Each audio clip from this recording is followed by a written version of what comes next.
This is a tray of brains, cow brains. Here is a sagittal slice I prepared earlier. Now imagine that this is my brain.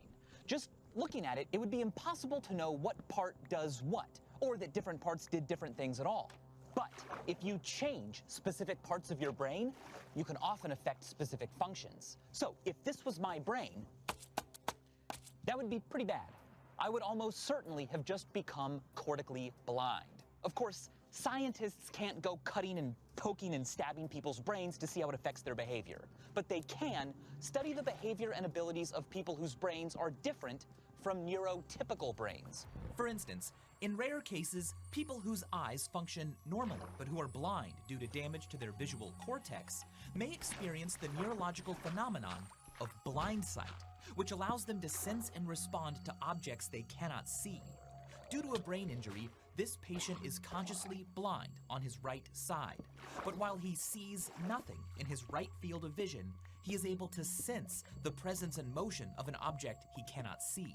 You're moving it up and down. I'm aware of a motion, but that motion has no shape, no color, no depth, no form, no contrast. Blind sight is possible because besides the visual cortex, which is associated with conscious vision, there are other brain areas that get information from the eyes unconsciously. We have learned about this unconscious vision we all have because of blind sight.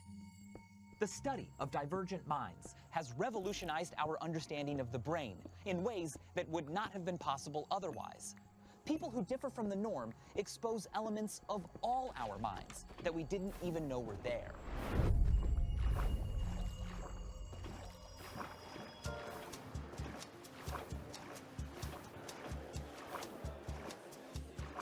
One very special divergent mind is that of Derek Paravicini. Okay, you're going to count 100 by the head.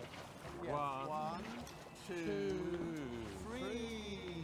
Derek is both blind and autistic. He's also a musical savant. Now for the live music you were promised. Meaning, despite severe cognitive and social impairments, his musical ability is far greater than what would be considered normal. And tonight, he's performing at the release party for his latest album. Derek possesses an incredible gift. He's performed all over the world and has become a symbol of success for other autistic individuals.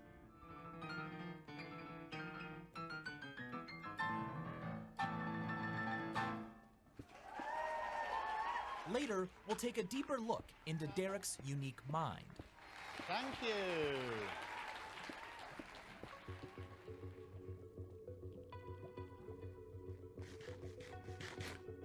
150 years ago, scientists still didn't know if different parts of the brain did different things. It was only by studying people with atypical minds that we discovered that there are different modules in the brain that have different functions. The first major discovery showing that the brain had these specialized modules was made by a doctor named Paul Broca in the 1800s. Broca had heard of a patient who had no problem understanding language, but who struggled to produce language. The only thing the patient could say was the sound ton, over and over. He would say ton, ton, ton, ton, ton, ton, ton, ton, ton, ton, ton. When the patient died, Broca performed an autopsy on him and found that the patient's brain had damage to a specific part of its left hemisphere. Broca concluded that this brain region, now called Broca's area, must be important for producing speech, but not for understanding speech. This language deficit, called Broca's aphasia, still affects hundreds of thousands of people who get strokes in the left side of their brain. A patient with Broca's aphasia can talk, but struggles to get the words out. So what's your name? Scott. Oh, no. Sarah Scott. That's right. And how old are you?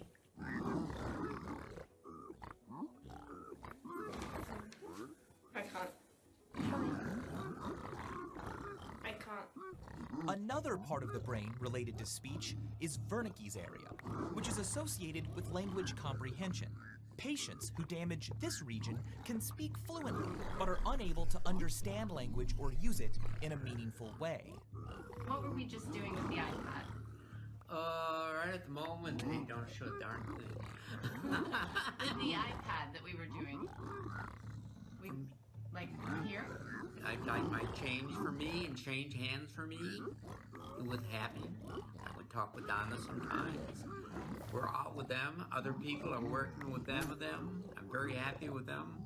These remarkable individuals have taught us a lot about the neural basis of language, but it can be tricky to infer the functions of different brain areas based only on specific patients. That's because damage is almost never confined to one spot, and the brain can reorganize itself after it's been damaged. So, to get a more precise picture of how changing the brain affects behavior and function, I went to UCLA to have my brain damaged.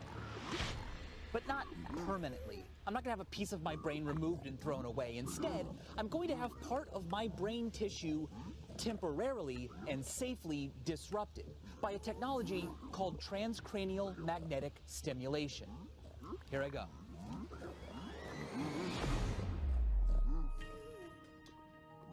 Usually I start by saying I'm glad to be here. I'm medium to be here. I'm a little anxious about what's about to happen. Today, you're going to be giving me a brain lesion, temporarily, so I should cease to be able to produce words. Right. That actually just sounds very frightening. I like to be in control, especially of myself. Should I be worried? You shouldn't be worried because these kinds of stimulation that we do with TMS are not as dramatic as a brain lesion, and so sometimes they may even fail. Transcranial magnetic stimulation, or TMS for short, applies a strong magnetic pulse to one part of the brain, such as Broca's area. This briefly disrupts electric function in the part of the brain that is stimulated. It's like causing temporary brain damage, but as soon as the pulse is over, functioning goes back to normal.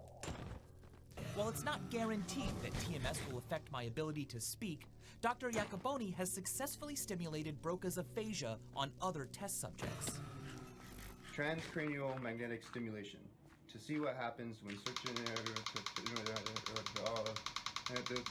tradition of studying individuals. Now it was time to have my speech disrupted. But to stimulate my Broca's area, first we had to find it using an MRI scan of my brain. Hopefully we'll be able to find Broca's area and shut me up. So it's going to feel a little bit like somebody tapping on your scalp, and you might feel some superficial muscle stimulation. So this will probably be a little bit uncomfortable. It might be a lot uncomfortable. If it becomes too much, just say the word stop and we'll stop. Okay, I'm just gonna pull out the first chapter of Pride and Prejudice by Jane Austen, and I'll just start reading and you guys will start stimulating my Broca's area. "My dear Mr. Bennet," said his lady to him one day, "have you heard that Netherfield Park is let at last?" Mr. Bennet replied that he had not. "But it is," returned she, "for Mrs. Long has just been here, and she told me all about it." Mr. Bennet made no answer. "Do you not want to know who has taken it?" cried his wife impatiently. "You want to tell me, and I have no objection to hearing it. This was invitation enough." We tried a couple of times, but my Broca's area seemed to be playing hard to get, so we repositioned the machine. New trajectory. Enter. I'm on. Okay, great. Oh, whatever.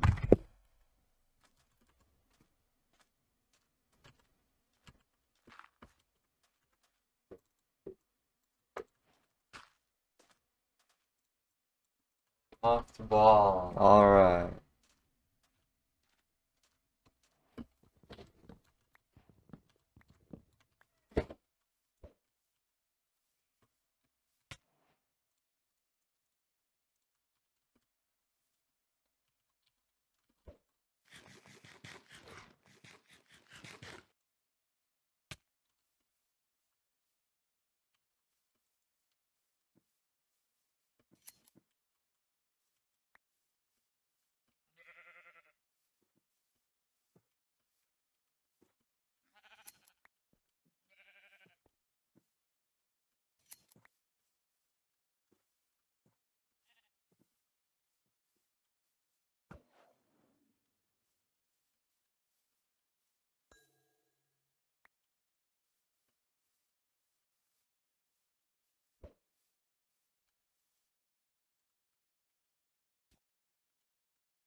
actually.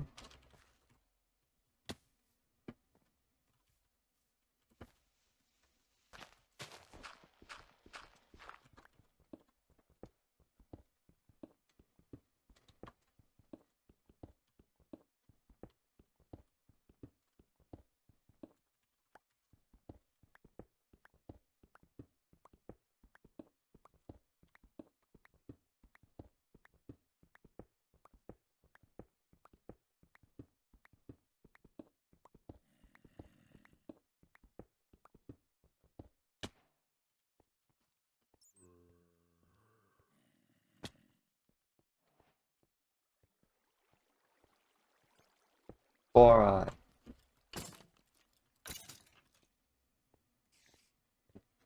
It's actually good to